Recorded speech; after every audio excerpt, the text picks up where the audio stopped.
vous êtes directeur et business de Rougier et Play. Bonjour Arnaud, oui, c'est ça. Est-ce que vous pourriez nous décrire un petit peu le business de Rougier et Play, l'historique de la marque et votre développement à l'heure actuelle sur le digital et le cross-canal?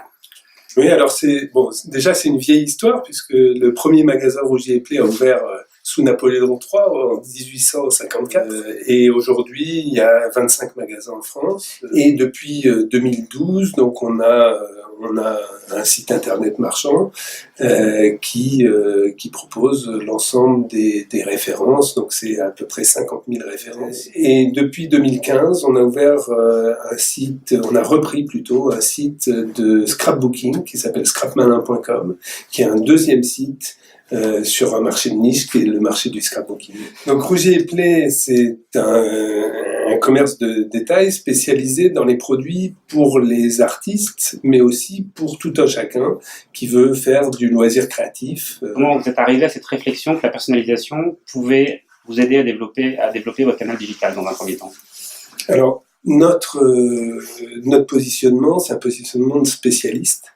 Et face aux grands vendeurs généralistes, on va dire, d'Internet, Amazon ou autres, notre credo, c'est d'être capable de conseiller les clients en fonction de leurs besoins. Un aquarelliste va avoir besoin de pinceaux qui sont adaptés à l'aquarelle, alors que quelqu'un qui veut appliquer de la colle pour faire un bricolage va avoir un besoin d'un autre pinceau, et pourtant ça peut être pareil. Donc ce qu'on a fait dans un premier temps, on a beaucoup investi sur tout ce qui est argumentaire produit dans un premier temps. On a aussi mis en place une hotline téléphonique et de l'aide par chat. Et puis on s'est dit, il faut aller plus loin et il faut proposer à quelqu'un qui va avoir une pratique donnée, il faut lui proposer les produits qui vont le mieux avec sa pratique. Et donc, on a essayé dans un premier temps de faire ça manuellement avec nos experts qui ont écrit des tables de correspondance entre N produits et N produits, ce qui a pas mal marché, mais qui a demandé un effort énorme. Et un résultat finalement qui était pas le meilleur. Donc, en 2015, je me suis rapproché de vos services Target to Sell pour essayer de voir comment de la big data pouvait faire mieux que de l'expertise métier. Et effectivement, au début, j'étais pas persuadé, et il s'est avéré que oui, que le fait d'avoir des données importantes, finalement, de clients qui se ressemblent, plus ou moins, faisait qu'on proposait effectivement les bons produits.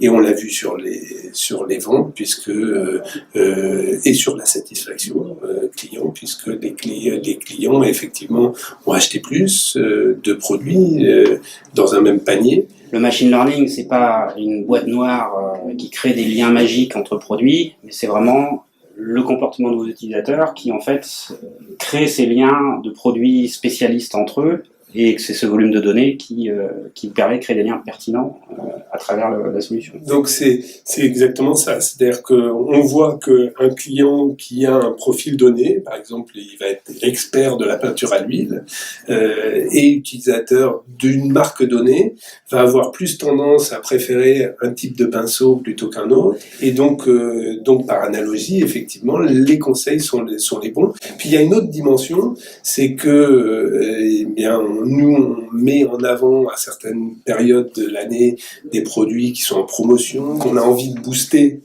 et on voit que l'outil répond très bien à ça. Après plus d'un an d'utilisation de la solution, est-ce que vous pourriez partager des chiffres de revenus additionnels ou de paniers moyens supplémentaires? Alors l'outil donne des chiffres précis, mais on a à peu près 10% des produits qui sont achetés qui sont aidés, c'est-à-dire que les clients qui ont acheté ce produit ont cliqué sur la recommandation. Il y a 40% des ventes qui contiennent un produit, au moins un produit, aidé par la recommandation. On estime à partir des calculs comparatifs que ça apporte à peu près 5 à 6% de ventes réellement supplémentaires.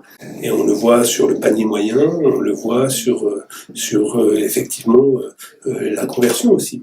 Alors après le canal digital sur Rougier et Pli, vous avez fait des expérimentations en magasin. Donc on a dans certains magasins, on a une bande cross-canal qui consiste à mettre un grand écran où le vendeur assiste un client qui ne trouverait pas le produit qu'il recherche dans le magasin. Donc le client accompagné va pouvoir acheter un produit, un ou plusieurs produits. Est-ce qu'il y a eu un impact sur le revenu des magasins, sur l'expérience client ? Alors oui, cette solution a permis effectivement déjà de répondre à des besoins des clients et d'éviter de perdre un client qui vient pour un produit donné et qui en fait ne va pas le trouver tout de suite et a directement généré un chiffre d'affaires complémentaire et donc sur ces bornes on a aussi l'intégration des recommandations Target to Sell qui permettent dans un contexte magasin, mais finalement, sans doute, de proposer des produits qui sont plus adaptés à ce contexte. Vous avez investi dans un nouveau secteur, une nouvelle niche dans votre secteur d'activité qui est le scrapbooking avec Scrap Malin. Exactement. Et quelle est l'utilisation que vous avez souhaité faire de Target to Sell dans le cadre du développement de ce site ?